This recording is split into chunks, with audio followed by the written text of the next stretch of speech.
కర్ణాటకలో జరిగిన వాల్మీకి స్కామ్ కర్ణాటక కాంగ్రెస్కే కాదు తెలంగాణ కాంగ్రెస్ కూడా ముచ్చెమటలు పట్టిస్తోంది. కింద మీద పడి ఇక్కడ కాంగ్రెస్ వాళ్ళు రేవంత్ రెడ్డి గారు మీడియాని మేనేజ్ చేస్తూ విషయాలు బయటికి రాకుండా ఆపుతా ఉన్నారు.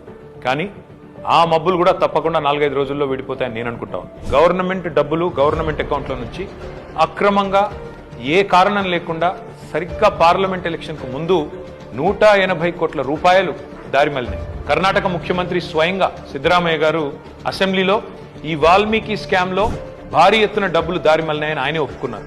అందులో హైదరాబాద్లోని 9 బ్యాంక్ అకౌంట్లకి 45 కోట్ల రూపాయలు ట్రాన్స్ఫర్ చేశారు. దీని మీద ఎంక్వైరీ మొదలు కాగానే ఏమైందో ఏమో తెలియదు కానీ వాల్మీకి కార్పొరేషన్ అకౌంట్ సూపరింటెండెంట్ ఆఖరికి ఆత్మహత్య చేసుకున్నాడు.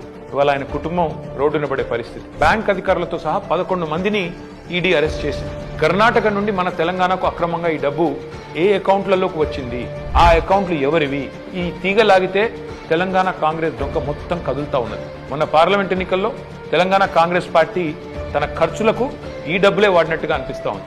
4.5 కోట్ల రూపాయలు నేరుగా V6 బిజినెస్ అనే కంపెనీకి ట్రాన్స్ఫర్ అయినట్టుగా ఆధారాలు ఉన్నాయి. ఈ V6 బిజినెస్ కంపెనీ ఓనర్ ఎవరు? SIT, CID, ED ఈ దాడులన్నీ జరిగిన తర్వాత కూడా మన తెలుగు మీడియాలో ఈ వార్తలు రాకుండా అడ్డుకుంటున్నది ఎవరు? పార్లమెంట్ ఎన్నికల సమయంలో కొన్ని బంగారం షాపులు, బార్ల నుండి భారీ మొత్తంలో డబ్బులు తీసుకున్నట్టుగా తెలుస్తా ఉంది. వారికి కాంగ్రెస్ పార్టీకి ఉన్న అనుబంధం ఏంది?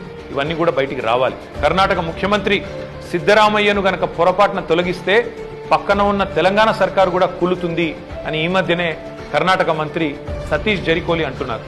మరి కర్ణాటక కాంగ్రెస్ తో తెలంగాణ కాంగ్రెస్ కు అంతలాగా పెనవేసుకున్న ఈ అనుబంధం ఈ వాల్మీకి స్కామేనా? ఈ వాల్మీకి స్కామ్ లో భారీ మొత్తంలో వాటా తెలంగాణ కాంగ్రెస్ నాయకులకు కూడా చేరిందని ఆధారాలు దొరికినా ఈడీ ఎందుకు మౌనంగా ఉంటుంది? అసలు తెలంగాణ కాంగ్రెస్ నాయకుల మీద దర్యాప్తు జరగకుండా రక్షిస్తున్నది ఎవరు? పార్లమెంట్లో గాయ చేసుడు తప్ప బయట మాత్రం ఏమీ తమ సొంత పార్టీ అవినీతి మీద నోరు విప్పని రాహుల్ గాంధీ ఖచ్చితంగా నోరు విప్పాలి. ఈ వాల్మీకి కార్పొరేషన్ గుట్టు విప్పాలని చెప్పి నేను డిమాండ్ చేస్తా ఉన్నాను.